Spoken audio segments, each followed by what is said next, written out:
I have successfully lived in an off-grid homestead for a total of 1 year. Behind me is a yurt. I needed a space to work, so I partnered with Sawmill Structures and they sent us this cabin. Behind me is a shed that we converted into a farm-style tiny home. What you're looking at right here are 100-watt solar panels and Starlink right up there at the top of the screen, which powers the entire home. This is the inverter that is storing all of the energy that we captured from the 400 watts of solar. As you can see, the sun is coming out, so we're getting more wattage. We obviously need to maintain our hygiene. So let me show you how we use rainwater and solar energy to power our shower and our sinks. You can see, just like anybody else, I can turn the sink on and wash my dishes or my hands, or maybe even do laundry in here if I want to. Right up here is the solar panel that's providing some trickle charge. That's the pump that brings the water from our tanks, and that's the battery that powers it all. Here's a look at how we capture water. It runs off the house and into this container. The other container back there captures some excess water. We can use these 5-gallon containers to hold more rainwater. Now, during the coldest part of the winter, our hot water heater actually exploded. It was a good learning lesson. So the alternative solution that we have is this right here.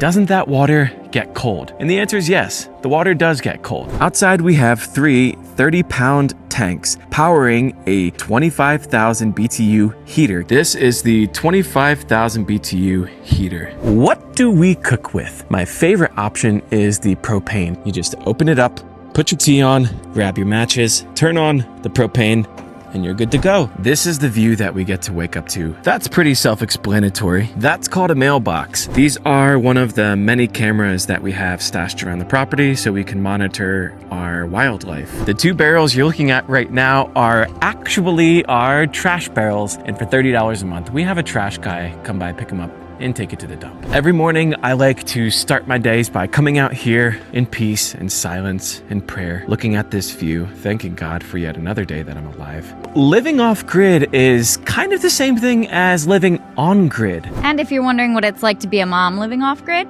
we have the same thing. Nap time, snack time, and a time to play. I can play with all my toys I want to play with. Any toys I want, but I can cuddle and play with these toys or Legos. Our children have learned practical skills that will help them in their life. Can you unlock the door? As you could see, our kid was able to unlock a door with a key, even at 3 years old. Atticus can even spell his name at 3 years old. ATTICS. Our child has a safe place to play. What about you, little guy? I think he just said he likes living off-grid. So there you have it. You've heard from me, my wife, and my kids. Living off-grid doesn't mean that you have to live primitively. You can actually start where you are right now. Thank you so much for watching.